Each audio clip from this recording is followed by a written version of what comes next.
We've got a very special guest joining us right now. So Donald Schmitt, he's a renowned UFO researcher. We're talking UAPs with transparency in the age of secrecy that was before. But now it just seems like there's an openness to talking about things that really go back a decade, 2 decades, not happening. And as time goes on, we seem to have more and more of these legit sightings from people who are, paid to know what they're looking at. Air Force pilots and that kind of thing. It moves beyond, I think, just the maybe Uncle Joe saw it out at the lake. I've got a hell of a story for you. Maybe have a blurry photograph. That's it. But now we're getting disclosures where the government is releasing videos of what are these things that are happening. But Don, thanks for joining us. Gentlemen, pleasure. Really excited to talk about this.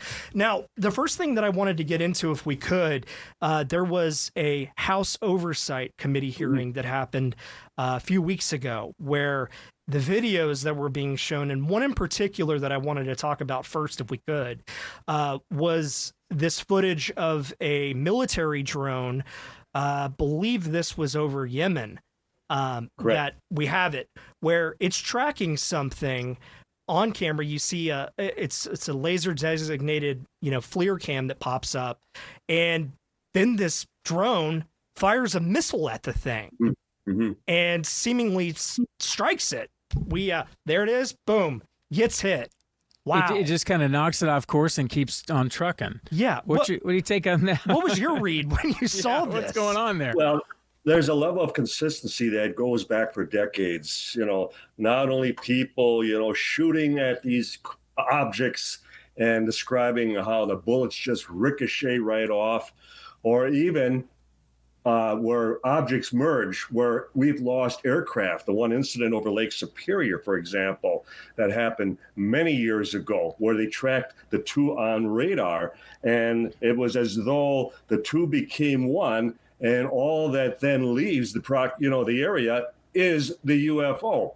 So whether we're talking about some form of a force field, something that deflects, even an incoming missile, well, again, we're shooting bullets out of the sky ourselves. The Patriot missiles and that type of thing. What is the estimate that as far as Israel alone, 90% of the incoming missiles have been destroyed.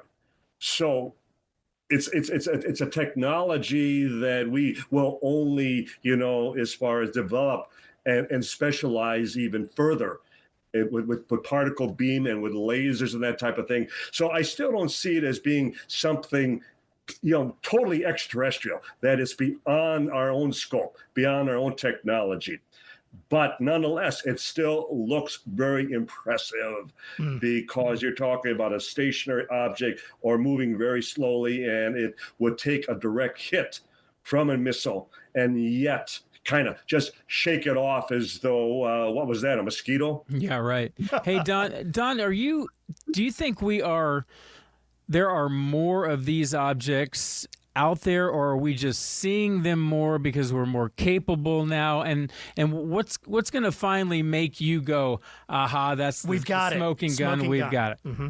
Well, that would be the granddaddy of all UFO cases, and that'd be the Roswell incident that we've worked on for over now 30 years.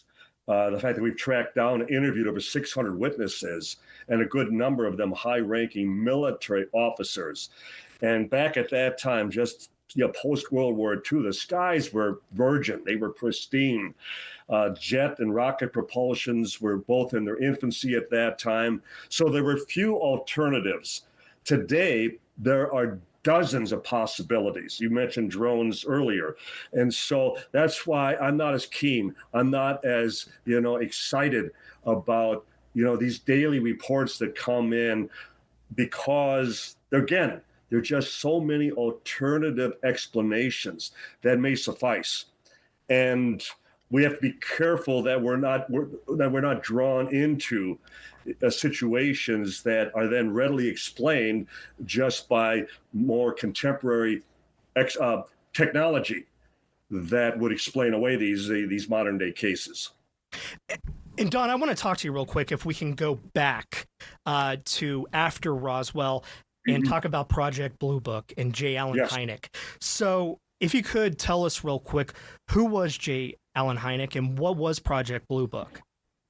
J. Allen Hynek was my scientific advisor at the Center for UFO Studies in Chicago. I worked with him personally for 8 years, and he still will go down as the foremost authority on the very subject of UFOs, UAPs. And much of that originating when he served as the scientific consultant to the Air Force's Project Blue Book, which was the most famous of their 3 official UFO investigations. The first one immediately after Roswell being Project Sign, the next one being Grudge, but Blue Book was the longest and the most highly publicized. And one of the things that Hynek always emphasized to us was that Blue Book was nothing more than a public relations front, that as we are experiencing today with the hearings in Washington, that there were trained pilots, strategic air command officers, highly experienced witnesses that were reporting these objects, profound cases that defied conventional explanation. And yet Blue Book, as Hynek would say, would jump through hoops, doing whatever it took to explain away every last possible report. And Don, I believe that's where they came up with the term swamp gas. That's where, right? and Hynek was labeled with that for merely explaining away. It was the Dexter, Ann Arbor, Michigan sightings of 1966. Many university students, there were police involved, there was an Air Force officer involved, and there was a farmer who just happened to also see something over a marsh area. And for merely explaining that one specific sighting of literally dozens at that time, and they labeled it swamp gas. And Hynek was stuck with that, no matter just how innocent he was in just trying to come up again with a rational explanation. That's what science does. And so, we learned our lesson by that. Make sure that you don't give the media a tagline. Make sure you control the negative, and otherwise you'll be stuck with it. It'll be plastered to your epitaph. Yeah. Hey, Don, we have a question from one of our viewers, Charles David. He says, has anyone here ever seen anything they believe could be extraterrestrial? So your Brian thoughts? Webb's really the only extraterrestrial I know of, the superhuman ability. Fair enough. Where do you put anyone ever seen anything like that you know of? Mm-hmm. No, I never have. Okay. And that's why I come into this very genuine, very sincere, and yet I was a complete skeptic. When we first started working on Roswell, I thought we'd make a single weekend jaunt down to the land of enchantment and readily, prove this was nothing more than a mere weather balloon device, as the government still maintains, or something just as prosaic. And here we are now, all these years later. Now, to be clear, what changed your mind on that, Don? The eyewitnesses, one by one, whether it was the highest ranking military officer or down to who was a child back at the time on one of the outlying ranches who managed to handle a piece of the wreckage before it was all cleaned up, all contained by the military. And one by one, they describe it identically. That memory material, paper-thin metal that you couldn't cut, you couldn't burn, even a bullet wouldn't penetrate. But you could crumble it, you could crease it, you could fold it. And every time you would place it down, it would unfurl, it would unravel, it would flow like water and assume its original shape and size right before your eyes. We don't even have such materials today. And certainly as these witnesses were, again, matching their descriptions, we left, and we couldn't get back down to New Mexico fast enough, because it's like, my God, we potentially were on the biggest story of the millennium, because they were truly describing something beyond our technology. Don, can you talk a little bit about just how that all unfolded, at least with the government initially, right? They kind of issued a press release where we're talking to the media that, hey, we found a flying saucer. And it was the famous headline. Saucer. Right. And then, of course, it changed rapidly after that. And a little bit 5 hours, right. And they a little bit, Don, Why, and if you don't mind me adding to that question, why the secrecy? What are they afraid of? Well, certainly back then, with the beginning of the Cold War, and there already was the race as far as developing atomic power, atomic energy. We had the bomb. The Russians were hot on on our heels with the same testing, and then basically, just the fear factor. Historically, this was just 9 years after the Orson Welles War of the Worlds broadcast. So this was very fresh in their minds at that time. And the thought that, my God, if we were to announce something of this magnitude, could we control it? Would it be something where we'd have panic in the streets? Would we, have mass suicide? Who could tell? And above everything else, they didn't have any answers. They didn't know if this was a vanguard of an approaching invasion. They didn't know if it was friend or foe. They had no ideas. So the point being, until they secured explanations as to what we were dealing with and whose aircraft or spacecraft were we dealing with and where were they from and what were their intentions, the best thing they could do was try to put that genie back in the bottle. Got it. Yeah, and one thing I wanted to talk about, Don, because if we could, we actually want to hold you over for our break in just a minute. But more on J. Allen Hynek and with Project Blue Book, if we could, just a little smidge on, he was a skeptic going into that program, but at the end of it, he thought, hey, there were some of these cases we couldn't explain that really changed his mind. And we also want to ask you, if you don't mind holding on through our break, it's a 2-minute break, I believe, if we can ask you about the famous Phoenix lights. Yes. If we can ask you about that on the flip side. Stay with us a minute, Don. Yeah. And we'll be right back with those questions and answers. Appreciate your time. So we'll be right there, folks. And also ask us questions in the chat if you can. If there's anything you want to know, we're talking UFOs today. We're talking outer space. Pretty cool. It's amazing. Yeah. Out of this world conversation, really. We'll be right back. Okay.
We're about to go back in. Just okay.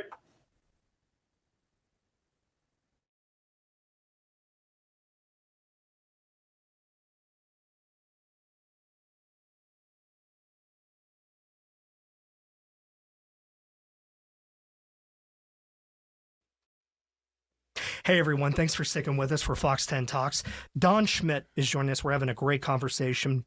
Don, before we went to break, we were talking about J. Allen Hynek and how he went into Project Blue Book as a skeptic, but by the end of it, there were cases that obviously they couldn't come up with an explanation for, but it really, really changed his mind just on, we don't know what these are, and looking at the possibilities. Can you talk a little bit about that and his how he had that journey?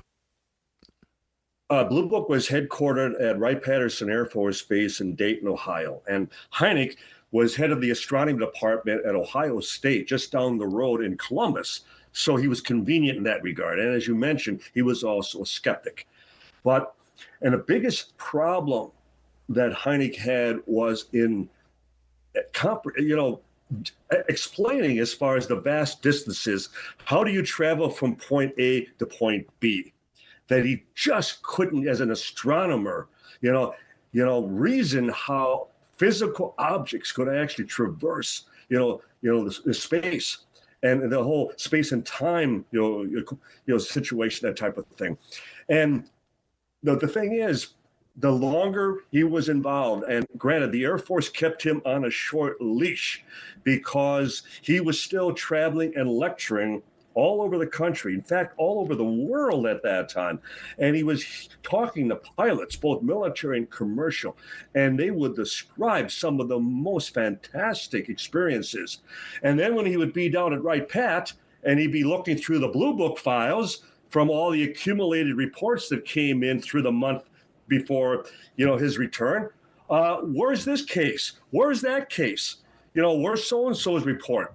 And he quickly realized that they were censoring, that cases that were of the highest strangest cases were not part of the Blue Book system. They were going directly to Washington. They were going to the Pentagon. So Hynek very early on realized that he was getting a sanitized version of what was taking place at that time. Yeah. So if they feel compelled to cover this up, why are they covering it up? Exactly. And what are they covering up? And you got to wonder, we've had how many presidents since then, and why haven't they released the information to the public, if they can have access to that? Don, let me ask you something that's near and dear to our heart here in Phoenix, the infamous Phoenix Lights. What's your take? Yes. Well, because there were two separate situations. And we can document the fact that the Air National Guard was using red flares, and that way they were conducting as far as some training exercises. But that in no way is connected to what even your former governor, as far as witnessed that particular night. Yep. And a huge wing-shaped craft that blocked out the stars and moved very methodically, soundlessly, that hundreds and hundreds of people witnessed. And as it turns out, there were other people in other states that were experiencing the same thing. Not at the exact same time, but either before or thereafter. Was this the same craft, the same object, that type of thing? So that in itself would remove it from any military exercise that was going on over the Phoenix area. The fact that there were also additional reports from adjoining states during that evening. Wow. Don, we're almost out of time, but I want to ask you an important question that I think the boyhood Trenton, the boyhood Brian, we want to know and get on the record here. But your take, are we alone? Well, as has often been said, we would be extremely arrogant in assuming that we are the lone life form throughout the universe. And one of the things that I continually point out, the very proof, the very fact that we exist demonstrates that there has to be life elsewhere. There has to be life as far as that. It may be extent throughout the entire universe. Fair enough. Wow. I think that's a good saying. Yes, We'd be arrogant to think we're alone. Right. The Skyfire Summit, I want to talk about that just real quick as we wrap up. So October 17th and 20th. And Don, you're going to be there hosting some segments talking about this. And hopefully we can talk to you again before that happens. But secrecy to transparency is the theme, right? Yes. And that's the thing about anything that whatever the government tells you, you're much safer assuming or believing the opposite. And that continues to be the case. And that certainly is the case with UFOs, UAPs. Good stuff, Wow. Don. Don Schmitt, thank you, sir, for making some time for us. Really Thank you, man. appreciate it. Thank you, Trent. Talk to you Thank you, again soon. Brian. Talk to Have you a great again. day. Look forward to it. Excellent. Thanks, guys. Good.